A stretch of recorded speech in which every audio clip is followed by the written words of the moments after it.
On those who are sublime, still is the bottom of my sea. Who would guess that it harbors sportive monsters? Imperturbable is my depth, but it sparkles with swimming riddles and laughters. One who was sublime I saw today. One who was solemn, an ascetic of the spirit. Oh, how my soul laughed at his ugliness. With a swelled chest, and like one who holds in his breath, he stood there. The sublime one, silent, decked out with ugly truths, the spoil of his hunting, and rich in torn garments. Many thorns, too, adorned him, yet I saw no rose. As yet he has not learned laughter or beauty. Gloomy this hunter returned from the woods of knowledge. He came home from a fight with savage beasts. But out of his seriousness, there also peers a savage beast, one not overcome. He still stands there like a tiger who wants to leap, but I do not like these tense souls. And my taste does not favor all these who withdraw. And you tell me, friends, that there is no disputing of taste and tasting. But all of life is a dispute over taste and tasting. Taste. That is at the same time weight and scales and weigher. And woe unto all the living that would live without disputes over weight and scales and wares. If he grew tired of his sublimity, this sublime one, only then would his beauty commence. And only then will I taste him and find him tasteful. And only when he turns away from himself will he jump over his shadow, and verily, into his sun. All too long has he been sitting in the shadow, and the cheeks of this ascetic of the spirit have grown pale.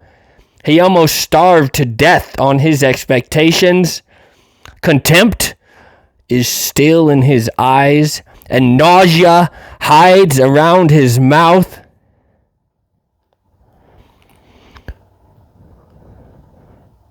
Though he is resting now, his rest has not yet laid in the sun.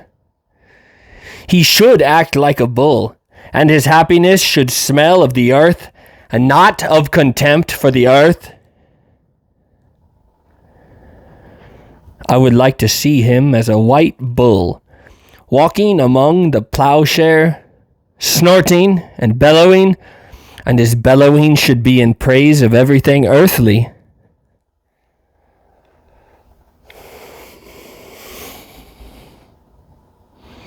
His face is still dark. The shadow of the hand plays upon him. His sense of sight is still in the shadows. His deed itself still lies on him as a shadow. The hand still darkens the doer. As yet, he has not overcome his deed. Though I love the bull's neck on him, I also want to see the eyes of the angel. He must still discard his heroic will. He shall be elevated. Not merely sublime.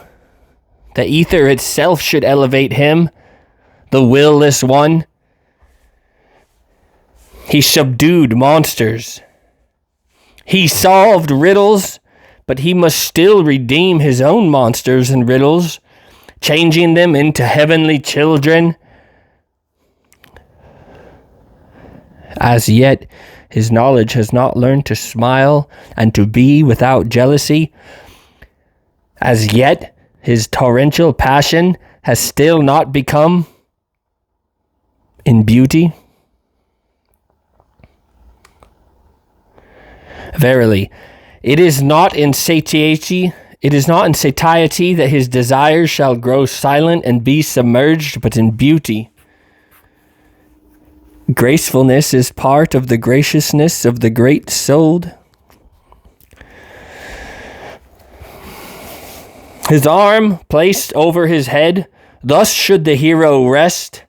Thus should he overcome even his rest. But just for the hero, the beautiful is the most difficult thing. No violent will can attain the beautiful by exertion. A little more, a little less. Precisely this counts for much here. This matters most here. To stand with relaxed muscles and unharnessed will, that is the most difficult for all you who are sublime. When power becomes gracious and descends into the visible, such a descent I will call beauty.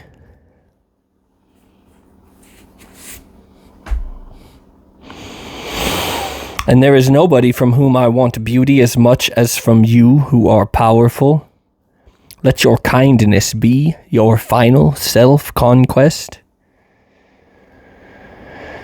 Of all evil I deem you capable, therefore I want the good from you. Verily, I have laughed at the weaklings who thought themselves good because they had no claws. You shall strive after the virtue of the column. It grows more and more beautiful and gentle, but internally harder and more enduring as it ascends.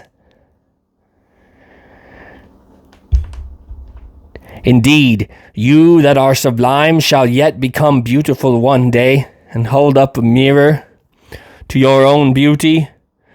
Then your soul will shudder with godlike desires, and there will be adoration even in your vanity. For this is the soul's secret. Only when the hero has abandoned her, she is approached in a dream by the overhero. Thus spoke Zerathustra.